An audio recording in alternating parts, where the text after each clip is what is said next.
Hello दोस्तों, तो आज मैं आपका स्वागत करता हूं अपने यूट्यूब चैनल पर। तो मैं अपने यूट्यूब चैनल पर आपको बकरियों से रिलेटेड जानकारी देते रहूंगा। तो आज मैं अपने चैनल के माध्यम से आपको बताना चाहता हूं कि छोटे बकरी पालक भी बकरी पालन करके ज़्यादा से ज़्यादा मुनाफा कमा सकते हैं। तो आप देख रहे होंगे कि इनकी ज़मीन ज़्यादा नहीं है और इसमें ही बकरी पालक करके अच्छा मुनाफा कमा लेते हैं। तो आप कोई भी छोटे किसान वगैरह भी बकरी पालक करके आराम से अपनी आजीविका में सुधार कर सकते हैं। बकरी पालक एक ऐसा साधन है जो आपको रोज़गार देती है, प्लस आपको अच्छे कीमत देती है। तो आप बकरी पालन करके अपना खुद का काम स्टार्ट कर सकते हैं। और बकरी पालन के लिए आपको नॉलेज अच्छी होनी चाहिए। अगर आपको नॉलेज नहीं है तो आपको नुकसान ही नुकसान हो सकता है। तो नॉलेज के लिए आप सबसे पहले छोट कम बकरियों में ही आप स्टार्ट करें, जिससे आपके पास बकरी कम होंगी तो आप ज़्यादा परेशानियाँ भी नहीं होंगी और आपको नॉलेज भी मिल जाएगी लगे हाथ। तो जितनी क्वांटिटी कम होगी शुरुआत में उतना बेहतर है। अगर आप ज़्यादा क्वांटिटी में पाल रहे हैं तो आपको नॉलेज होनी चाहिए। बिना नॉलेज के ये काम आसान नहीं है। एक बार आपको अगर नॉलेज मिल जाती है इसके बारे में कि ये क्या खाती हैं, कैसे खाती हैं, और अगर बीमार पड़ती हैं तो उन्हें बेसिक चीज़ें में क्या क्या देना पड़ता है, या बेसिक ट्रीटमेंट या उपचार में क्या देना पड़ता है, तो आप आसानी से अच्छे बकरी पालक बन सकते हैं। तो मेरे हिसाब से अगर आप बकरी पालन करते हैं तो आप छोटे स्तर पे ही करें, जिससे आपको फ़ायदा भी हो तो अच्छा हो और नुकसान हो तो पता न चले। अगर आपने बड़े स्तर पे कर दिया स्टार्ट और आपको बिल्कुल नॉलेज नहीं है तो आपको अगर नुकसान होता है तो आप दोबारा स्टार्ट करने की कभी नहीं सोचेंगे बकरी पालन के लिए।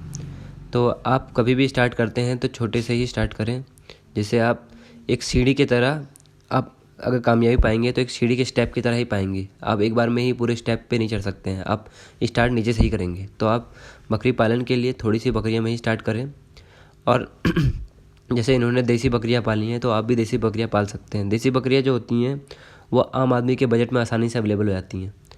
बकरी पालन के लिए कोई भी काम अगर खुद का कर रहे हैं आप, अगर वो बजट में करेंगे तभी फ़ायदा होता है। अगर आपका बजट से ही बाहर हो गया तो आपको फ़ायदा तो होगा ही नहीं, उल्टा नुकसान हो जाएगा। तो ये जो देसी बकरियां होती हैं ये आपको बजट में आसानी से मिल जाएंगी और ये आपके आसपास के गांव या मार्केट में अवेलेबल हो जाती हैं।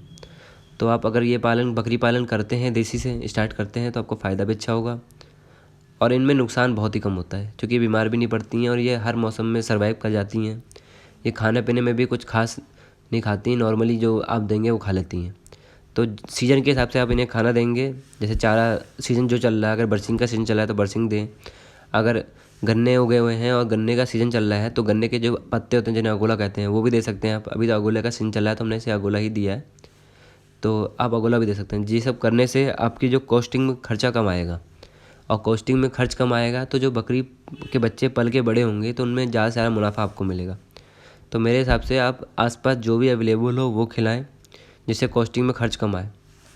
और जैसे अगर आपको बकरे वगैरह तैयार करने हैं तो पहले तो नॉर्मल डाइट ही दें इनको, और जब लगभग वो बड़े हो जाते हैं तो उनको पर्सनली जिन जिन बकरे को अगर आपको सेल करना है, जो जो बकरे हैं आपके, तो उनको स्पेशल डाइट दें। जैसे कि उनको गेहूँ वगैरह दें, चने दें, ठंड में बाजरा दें जिससे इनका शरीर गर्म रहे, और मक्का वगैरह भी दे सकते हैं आप जिससे वेट वूट अच्छा चढ़े। तो अगर आप सबको देंगे और आपके पास बजट भी कम है तो आप ना तो उसको अच्छे से बना पाएंगे ना बाकी को। इसलिए जो बाकी बकरियां हैं उनको नॉर्मल खाना भी दे सकते हैं तो चल जाएगा। बाकी उनकी डाइट में थोड़ा बहुत ठीक होना ही चाहिए। बाकी जो बकरे हैं जिनको आपको बेच के फ़ायदा कमाना है तो उनको अच्छी डाइट दें, जिससे उनका वेट ज़्यादा अच्छा हो, ज़्यादा भारी वेट हो, तो वो अच्छे रेट में बेचेंगे। और अगर वो बेचेंगे आपको फ़ायदा होगा तभी आप इन बकरियों के लिए भी अच्छी से अच्छी व्यवस्था उपलब्ध करा पाएंगे। तो जो बकरी का जो घर होता है वो, आपका जो बकरी का घर ऐसा होना चाहिए कि वो सूखा होना चाहिए बिल्कुल। और अगर ठंड का मौसम हो रहा हो तो उसमें हवा नहीं जानी चाहिए चारों तरफ से। अगर आपने घर बना रखा है कि ऐसा कि ठंड में हवा चल रही है उसमें, तो अगर आपने ऐसा घर बनाया है कि ठंडों में उसमें हवा चलती है या गर्मियों में, तो अब आपको घर जो ऐसा होना चाहिए कि ठंडों में ठंडी हवा भी नहीं चले और गर्मियों के टाइम पे उस पर लू भी ना चले। तो आप घर देख रहे हैं, ज़्यादा बड़ा घर नहीं बनाया इन्होंने बकरियों का। नॉर्मल पहले तो उन्होंने छप्पर का बना रखा था, अब थोड़ा बहुत उनको मुनाफा हुआ है तो उन्होंने पक्के बना दिए हैं। जैसे आप देख रहे हैं गेट पे पर्दा ला रखा है जिससे ठंडों में ठंडी हवा से रुकाव हो जाता है। और अंदर जो है ये गन्ने के सूखे पत्ते बिछा रखे हैं जिससे ये सूखा रहे और इन्हें गर्माहट देता रहे। तो आपको भी ऐसा ही करना है कि गर्मी इनको मिलते रहे। और बाकी आप देख रहे हैं कोई ज़्यादा बड़ा नहीं है, छोटा ही सही है। तो ऐसा ही आप भी बना सकते हैं अगर छोटे रूप में बकरी पालन कर रहे हैं। और इन्होंने साइड में मुर्गी का भी एक घर बना रखा है जिससे मुर्गी भी लगे हाथ ही पाल रहे हैं। तो आप भी ऐसा कर सकते हैं।